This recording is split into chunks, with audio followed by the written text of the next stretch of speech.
Welcome to my Expat Stories. This one's going to make you think twice before buying anything that seems too good to be true. This one comes from Zach, 29, freelance photographer from Phoenix. He came to Colombia looking for content, stories nobody else was telling. He found one, just not the kind he was looking for.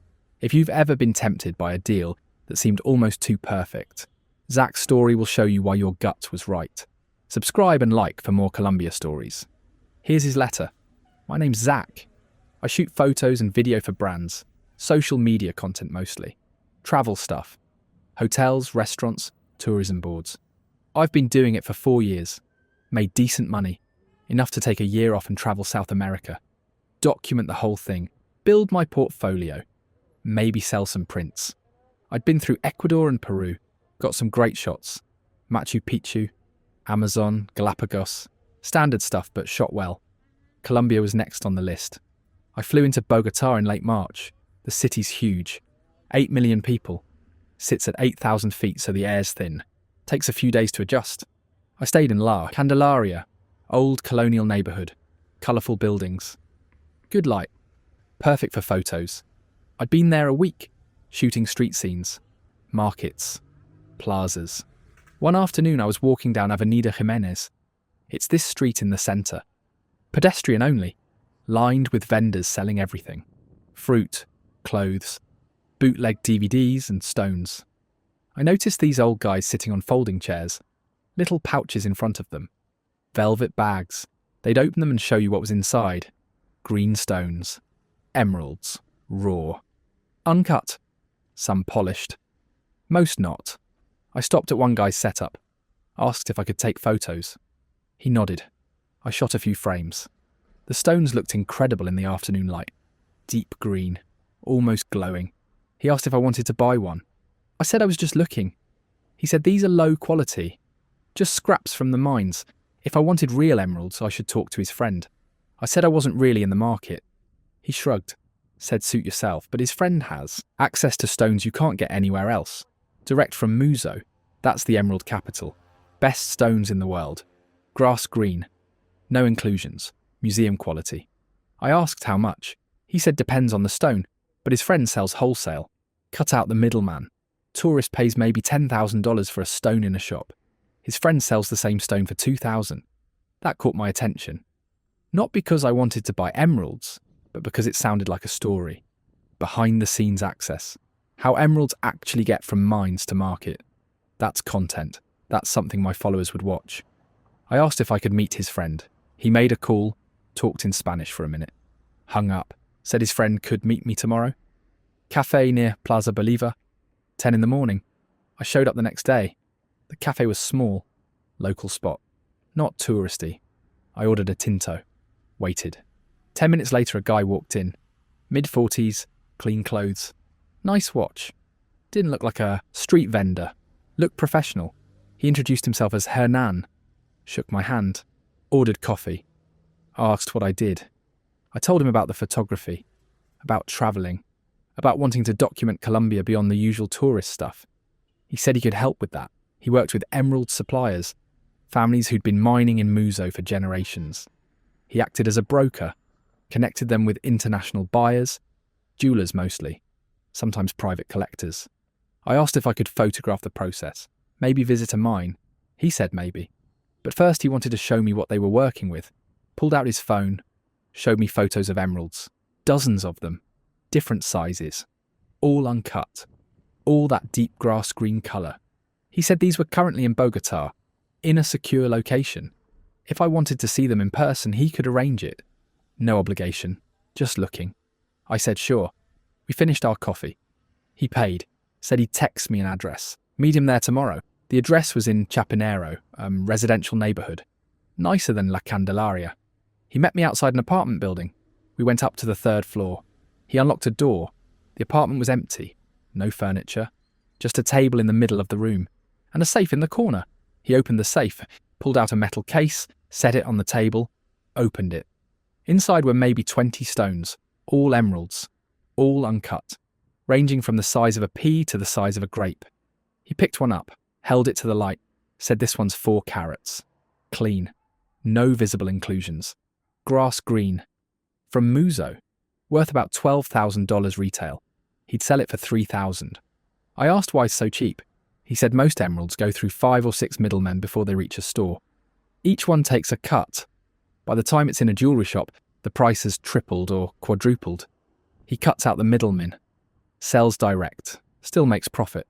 Buyer gets a deal. It made sense. I'd heard about this kind of thing in other industries.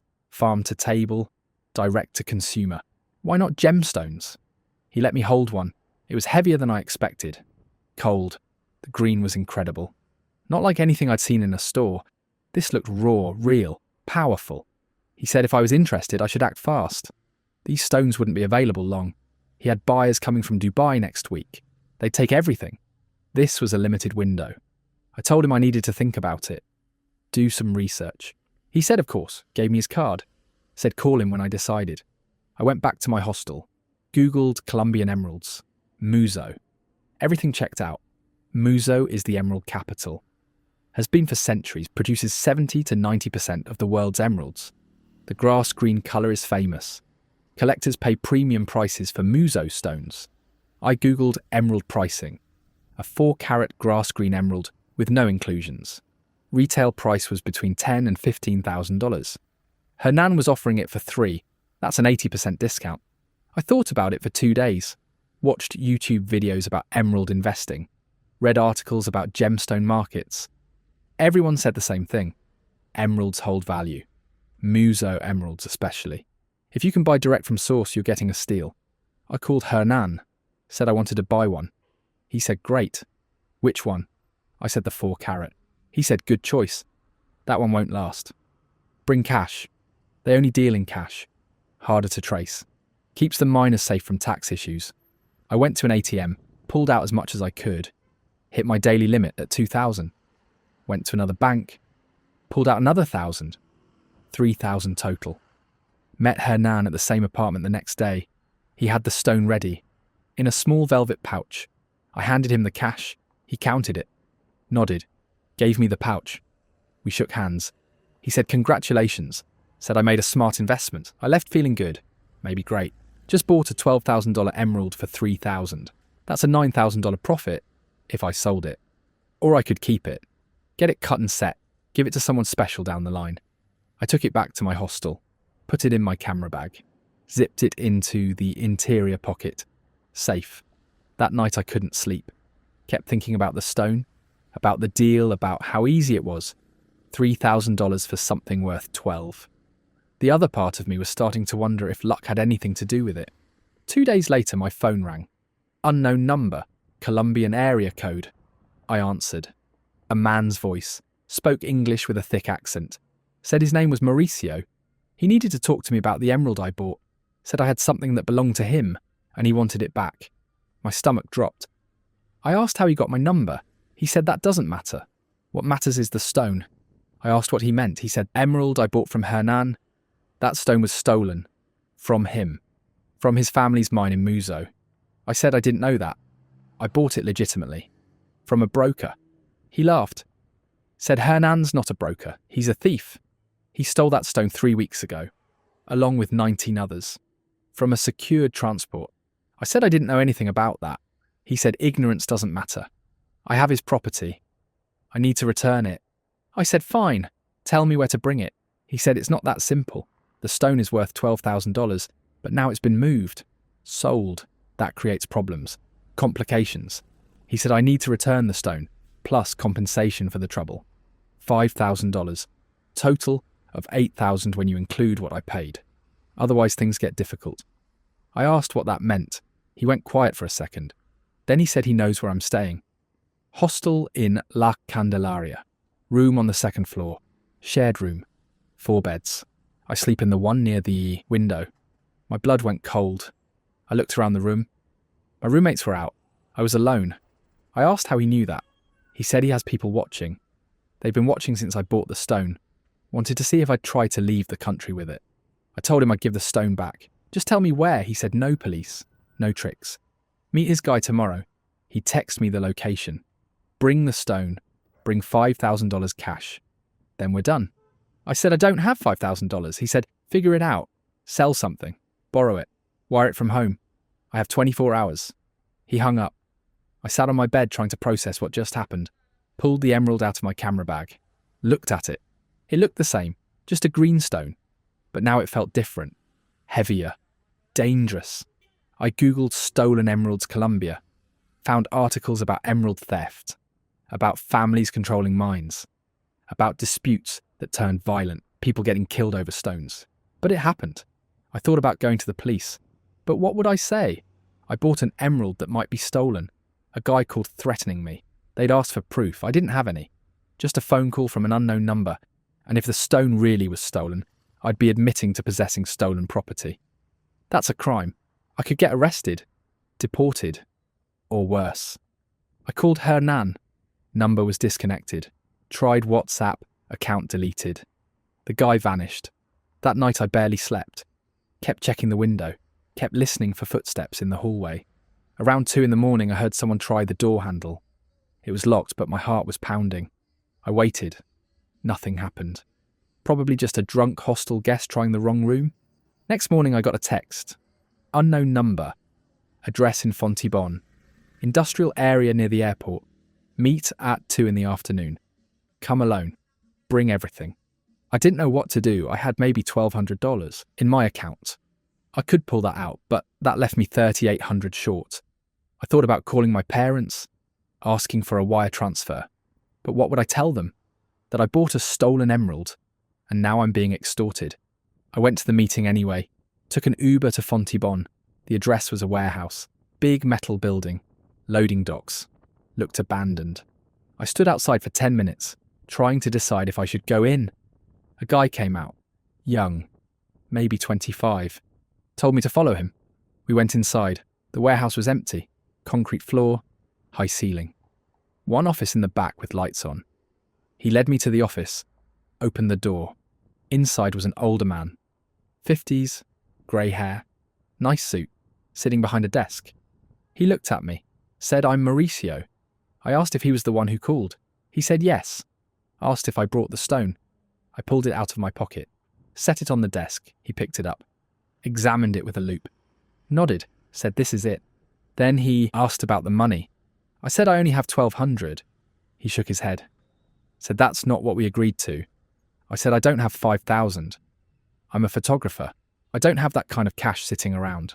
He leaned back in his chair, said that's a problem. Said his family doesn't accept partial payments. It's disrespectful. I said I'm sorry. I didn't know the stone was stolen. He said that's what everyone says. He made a call, spoke in Spanish. I didn't understand most of it, but I heard my name, heard hostel, heard gringo. He hung up, said I have 48 hours to get the rest, 3,800 more.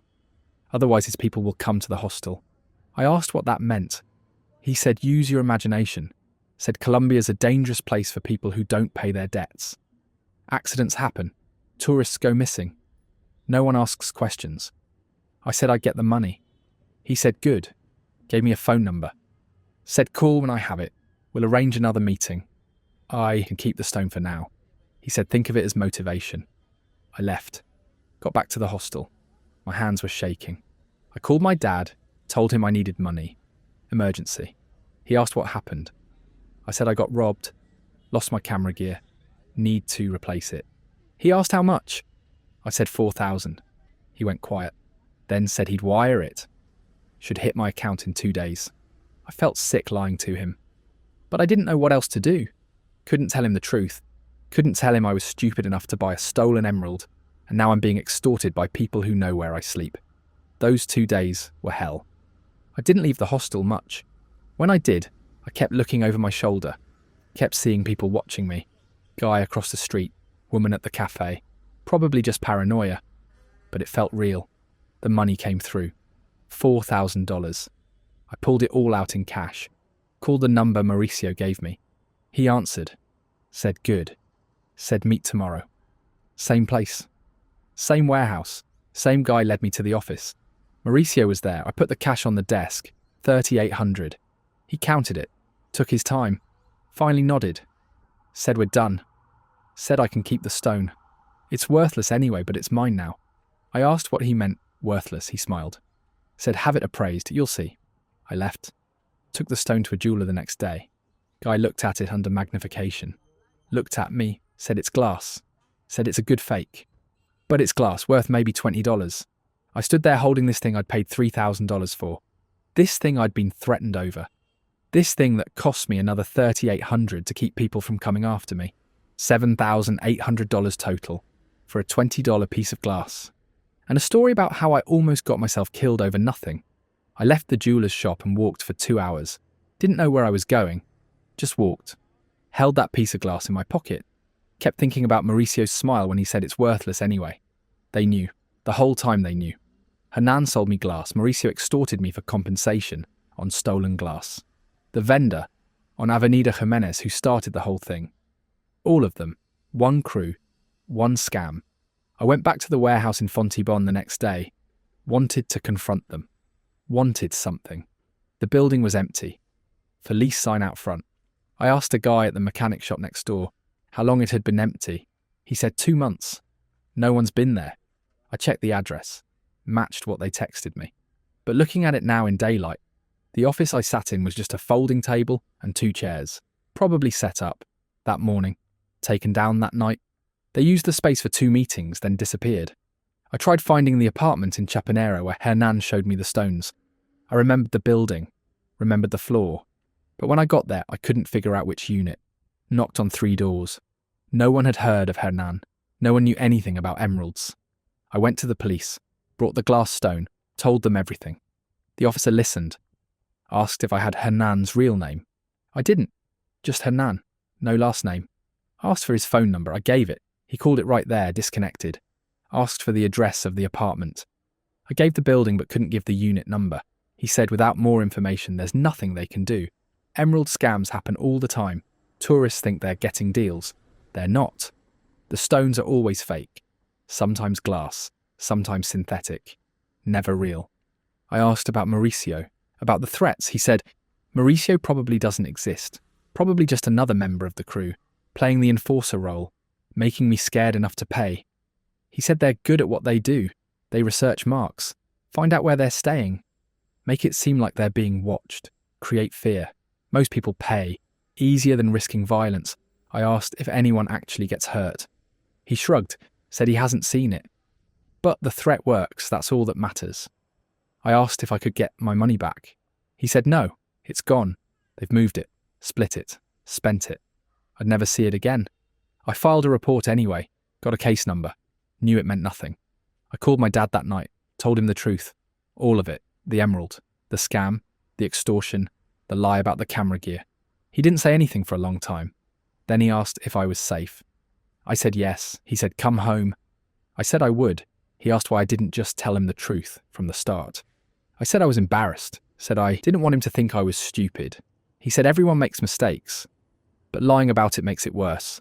He was right. The $4,000 he wired wasn't just money. It was trust. And I used it to pay off people who were never going to hurt me. People who were just playing a role. I stayed in Bogotá another week, tried to get back to shooting, tried to focus on content.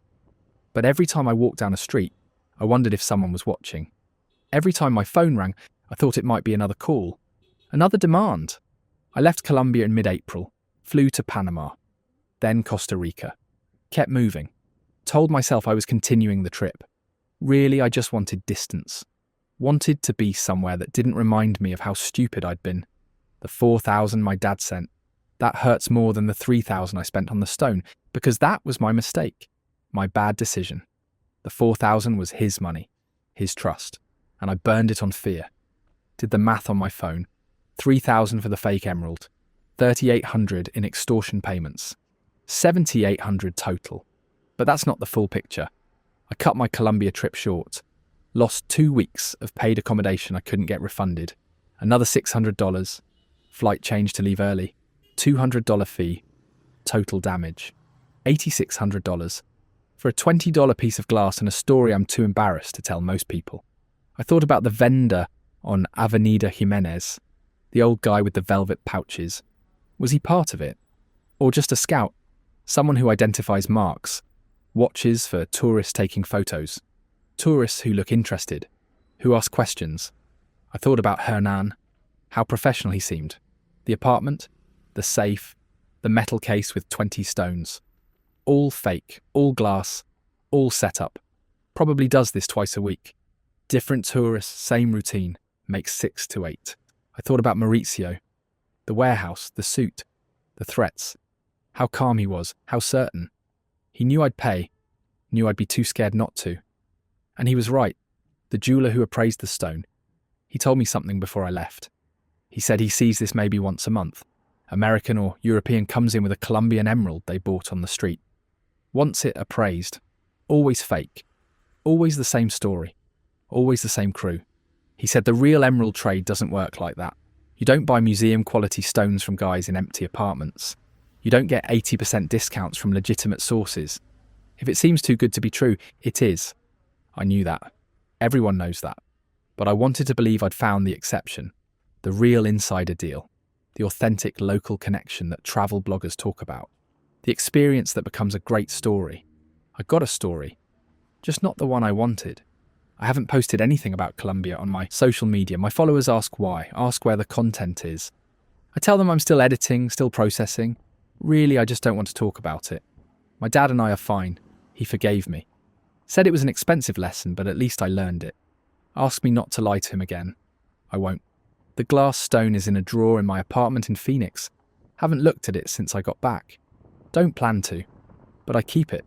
Reminder of what happens when you trust the wrong people. When you let the idea of a deal override common sense. $8,600. That's what I paid to learn that emeralds aren't traded in empty apartments. That threats from strangers are usually just theatre. That fear makes you stupid. Some people go to college for that education. I went to Bogotá.